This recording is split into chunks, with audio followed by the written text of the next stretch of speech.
There was two kinds of slaves. There was the house Negro and the field Negro. The house Negro, they lived in the house with master. They dressed pretty good. They ate good because they ate his food, but he left.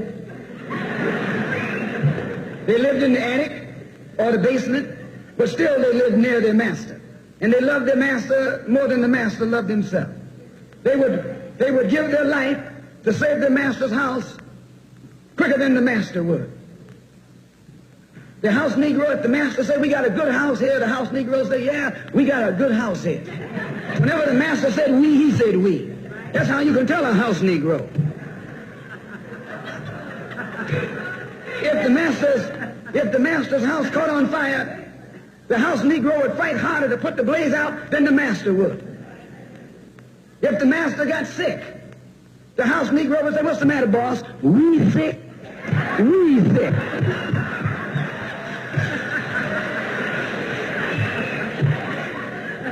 He identified himself with his master more than his master identified with himself.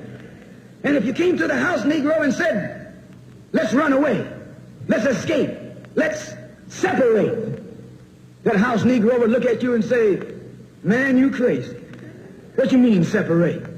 Where is there a better house than this? Where can I wear better clothes than this? Where can I eat better food than this? That was that house Negro. In those days, he was called a house nigger. And that's what we call him today because we still got some house niggers running around here.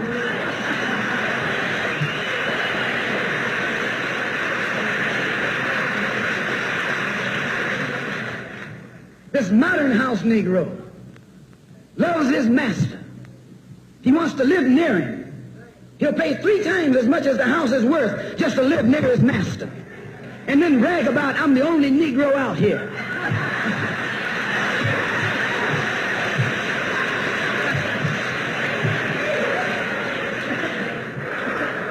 I'm the only one on my job.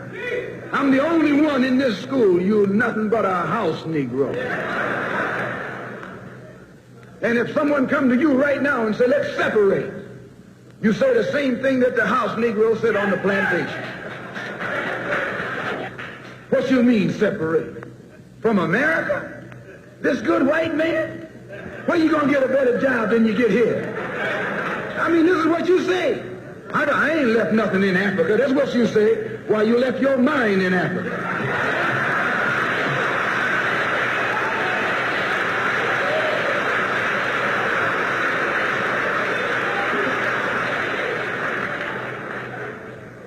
On that same plantation, there was the field Negro. The field Negro, those were the masses. There was always more Negroes in the field than there was Negroes in the house. The Negro in the field caught hell. He ate leftovers. In the house, they ate high up on the hull. The Negro in the field didn't get nothing but what was left of the insides of the hull. They call them chitlins nowadays. In those days, they call them what they were, guts. That's what you were, a gut eater. And some of you all still gut eaters.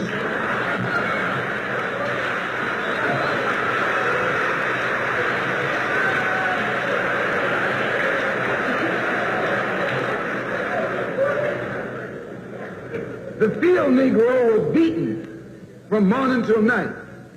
He lived in a shack, in a hut. He wore cast-off clothes. And he hated his master. I say he hated his master. He was intelligent. That house Negro loved his master. But that field Negro, remember, they were in the majority. And they hated his master. When the house caught on fire, he didn't try and put it out. That field Negro prayed for a wind, for a breeze. When the master got sick, the field Negro prayed that he died. If someone come to the field Negro and said, let's separate, let's run, he didn't say, where are we going? He said, any place is better than here.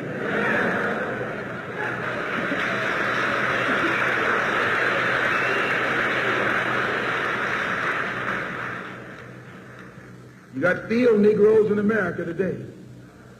I'm a field Negro.